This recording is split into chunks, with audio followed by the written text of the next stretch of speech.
Welcome सभी को बिना इकोनॉमिक्स में। आज के क्लास में हम लोग वैल्यू एडेड मेथड का डिटेल फार्मूला हम लोग सीखेंगे। एकदम छोटा जो चीज़ें है फार्मूला से रिलेटेड, वैल्यू एडेड मेथड से रिलेटेड, वो सब आज के क्लास में आप लोगों को सीखने को मिलेगा। क्योंकि फार्मूला का हर एक डिटेल जानना जरूरी है। अगर फार्मूला का कुछ भी अगर डिटेल, कुछ भी अगर आइटम अगर आपसे मिस हो जाता है तो आप लोगों को numerical problems specially related to value added method daily solve करने में प्रॉब्लम होगा। तो इसलिए आप लोग रेडी हो जाइए आज के क्लास में।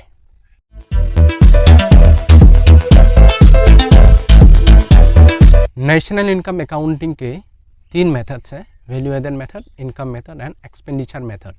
ये तीनों मेथड्स में हर एक मेथड में हम लोगों को टोटल 8 एग्रीगेट्स में से कोई ना कोई एक एग्रीगेट जो पर्टिकुलर फार्मूला का आइटम्स का अकॉर्डिंग हम लोगों को एक डायरेक्ट एग्रीगेट हमें मिलता है।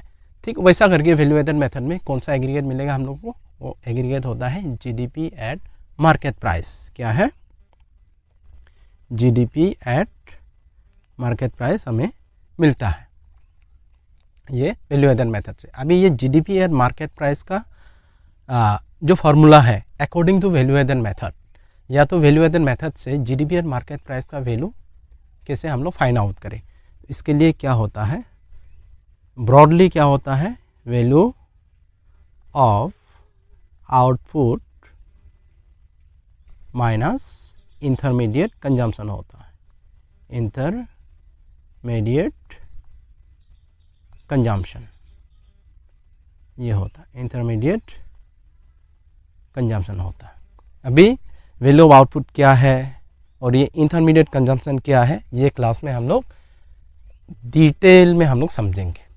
मैं आप लोगों को जस्ट एक ओवरव्यू दे देता हूँ फार्मूला का, क्या क्या आइटम्स आता है।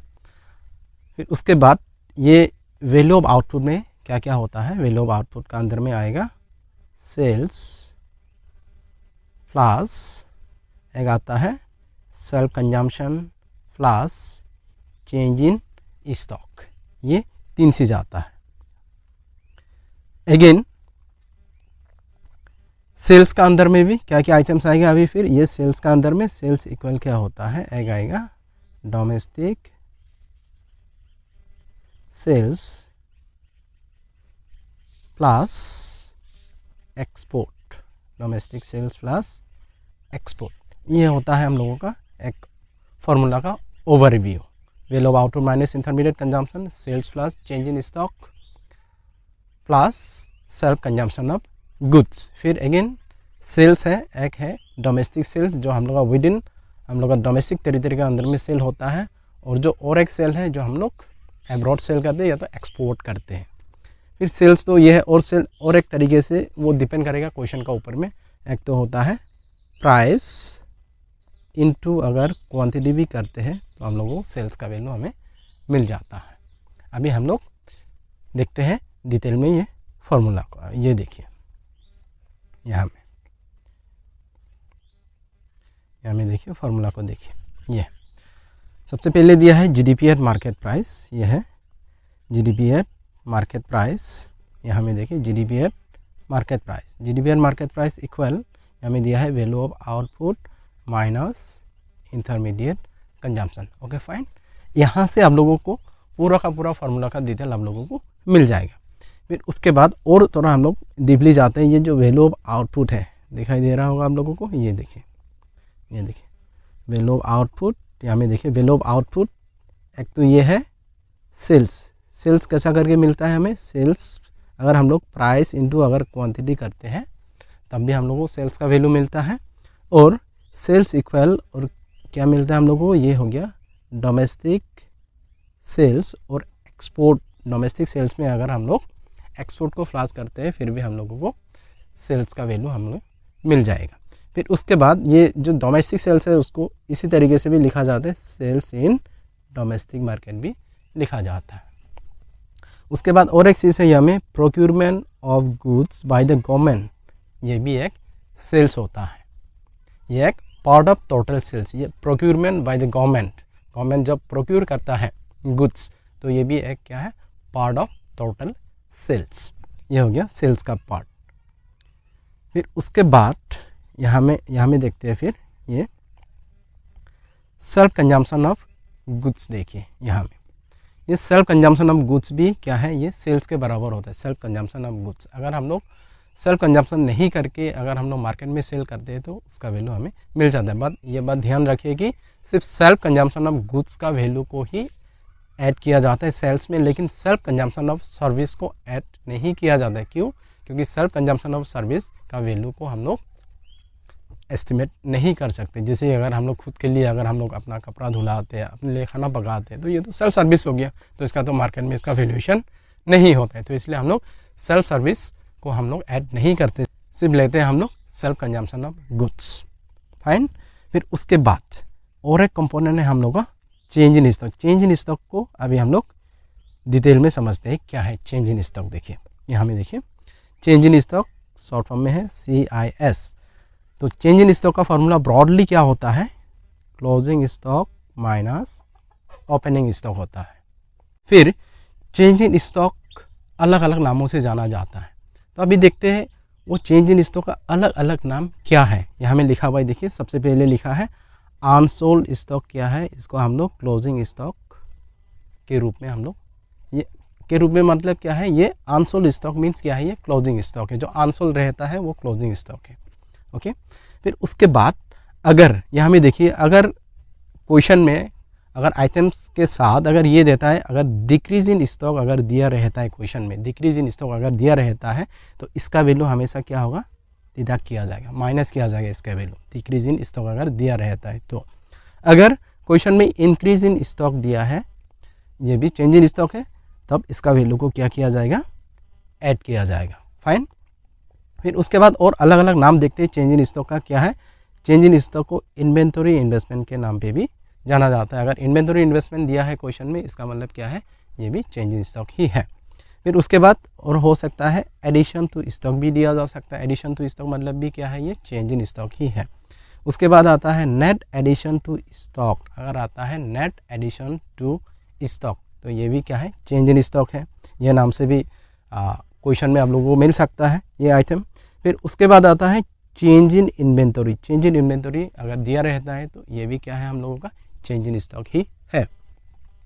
फिर उसके बाद और एक इम्पोर्टेंट चीज़, ज़्यादातर ये जो दो चीज़ है, ये दो चीज़ों में बच्चों में रियली बहुत सारा कन्फ्यूजन रहता है। अभी देखिए अगर क्वेश्चन में excess of opening stock over closing stock अगर दिया है तो इसका वैल्यू को क्या करें हम लोग, रियली बच्चे बहुत ज़्यादा कन्फ्यूज हो जाते हैं एग्जाम में या दो क्वेश्चन को सॉल्व करने में रियली प्रॉब्लम फेस करते हैं। तो अभी देखिए अगर excess of opening stock over closing stock दे, इसका मतलब क्या है, अभी हम लोग का फॉर्मूला क्या होता है, चेंज इन स्टॉक इक्वल क्या होता है, closing stock minus opening stock है, ये फॉर्मूला होता है। तो इसका कहने का मतलब क्या है, ओपनिंग स्टॉक ज़्यादा है क्लोजिंग स्टॉक से। तो अगर ऐसा होता है तो फॉर एग्जांपल मान लीजिए कि क्लोजिंग स्टॉक 10 है और ओपनिंग स्टॉक 20 है, तो अभी 10 माइनस 20 कितना होगा, -10। तो इसलिए ये वैल्यू हमेशा निगेटिव आता है, माइनस होता है। अगर क्वेश्चन में excess of opening stock over closing stock अगर दिया हुआ है, इसका मतलब समझिए कि इसका वैल्यू क्या करना होगा, वैल्यू विल बी डिडक्टेड, ये वैल्यू को माइनस करना पड़ेगा आप लोगों को, इसमें बिल्कुल कंफ्यूज नहीं होना है। फिर नेक्स्ट है, अगर ऐसा करके दिया रहता है excess of closing stock over opening stock अगर दिया रहता है, तो ये तो सिंपल सा बात है कि excess of closing stock over opening stock, इसका मतलब है कि क्लोजिंग स्टॉक ओपनिंग स्टॉक से ज़्यादा है। इसका मतलब ये है कि ये value simple change in stock ही माना जाएगा, दैट इज़ वैल्यू को ऐड किया जाएगा। ये है पूरा का पूरा चेंज इन स्टॉक का पूरा information.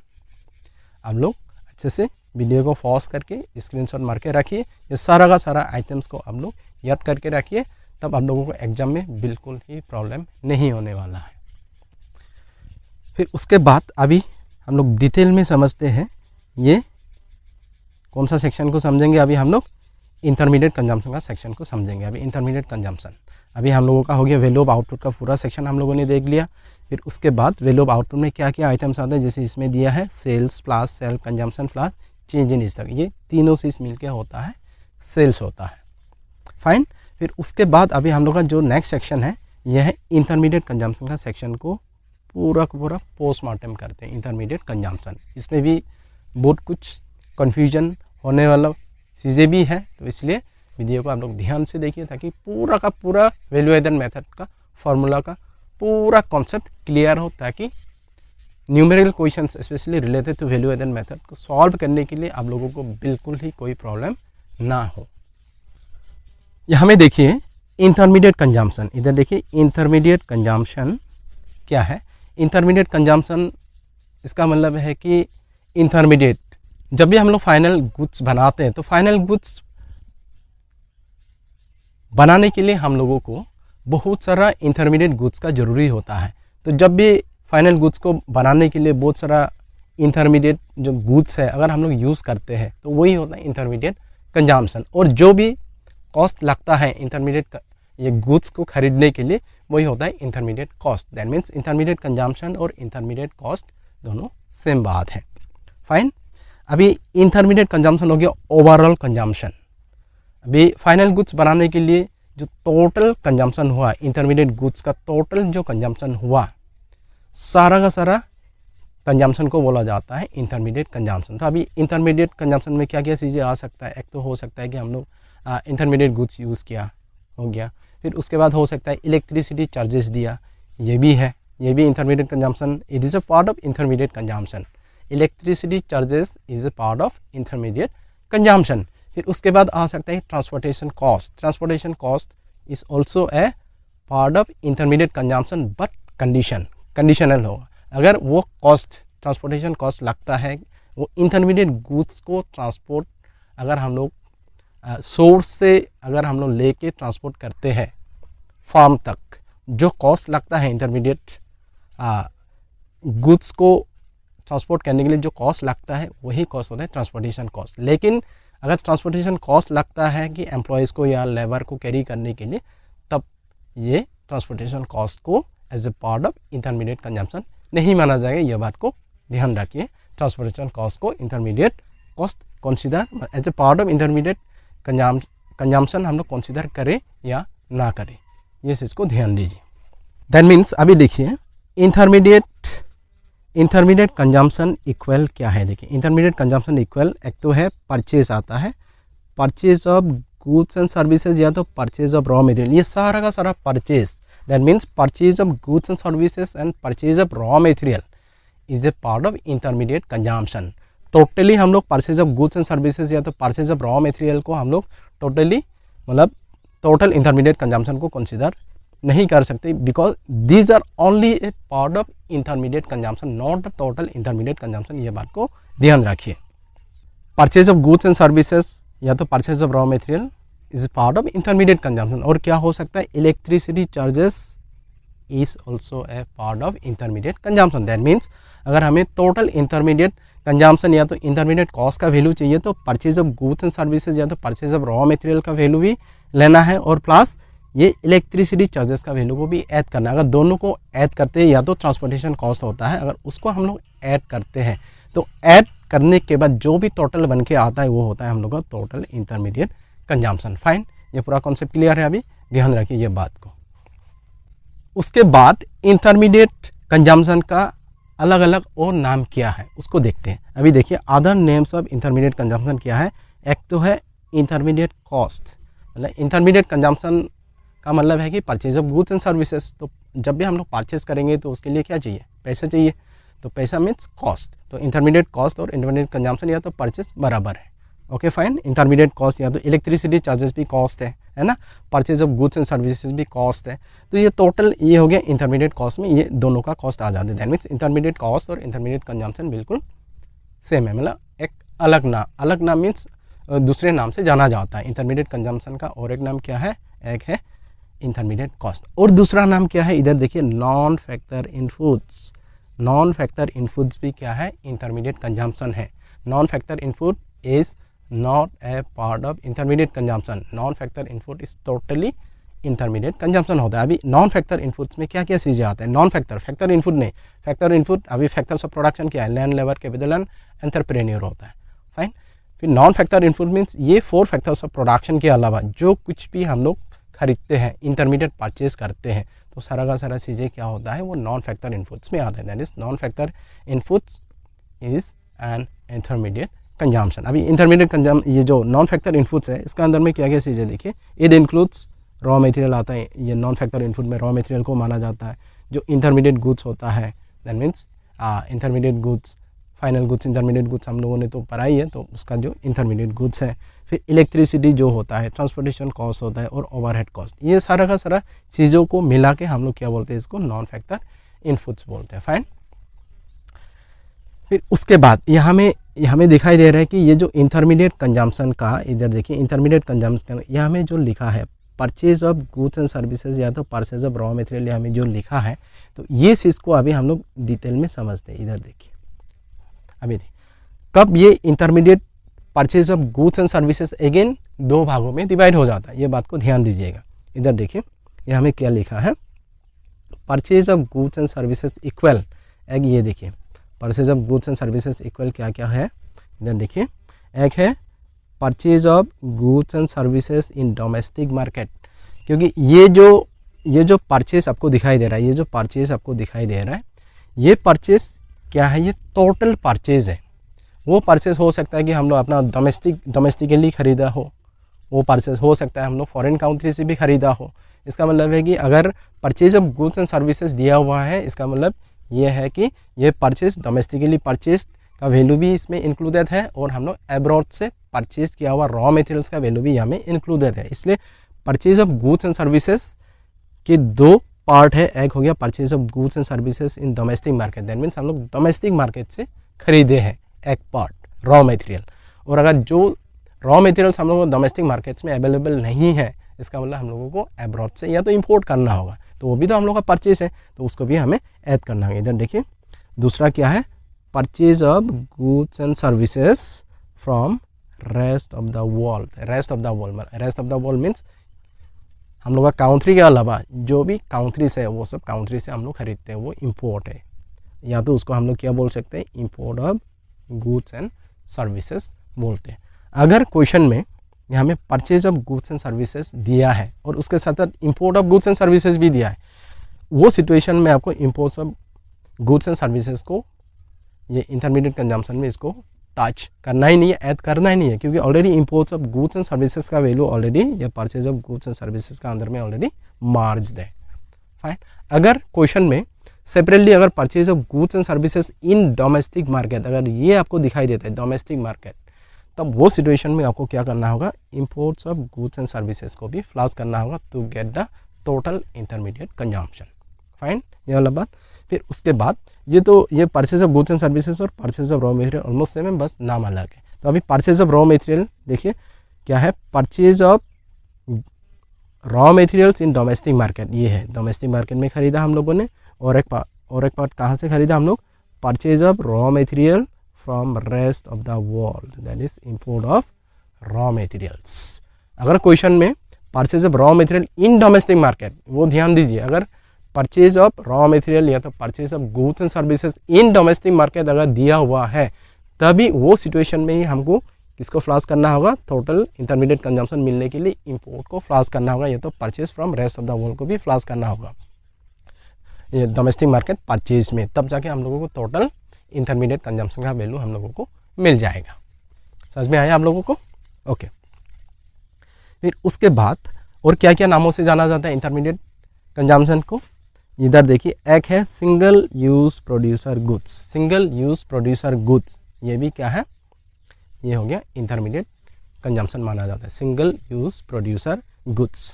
Single use producer goods means ये क्या है, ये कहाँ में आ गया, purchase of goods and services का अंदर में आता है। ठीक है, सिंगल यूज प्रोड्यूसर गुड्स क्या है, ये परचेज ऑफ रॉ मटेरियल में आता है, या तो purchase of goods and services. अगर क्वेश्चन में मान के चलिए कि सिंगल यूज प्रोड्यूसर गुड्स दिया है और साथ में क्या दिया है, इलेक्ट्रिसिटी चार्जेस भी दिया है साथ में, तब हम लोगों को ये जो single use producer goods is not a total intermediate consumption, ये बात हमेशा ध्यान रखिए। ये जो सिंगल यूज प्रोड्यूसर गुड्स है, ये single use producer goods is a part of intermediate consumption.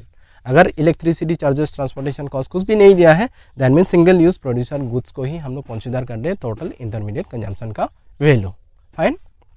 फिर नेक्स्ट जो आइटम है अलग नाम से जाना जाता है, वो क्या है, non durable producer goods. Non durable producer goods भी क्या है, परचेज ऑफ गुड्स या तो परचेज ऑफ रॉ मटेरियल या तो purchase of goods and services ही होता है। That means non durable producer goods is a part of intermediate consumption. हम लोग इसको नॉन ड्यूरेबल प्रोड्यूसर गुड्स को टोटल इंटरमीडिएट कंजम्पशन नहीं मान सकते।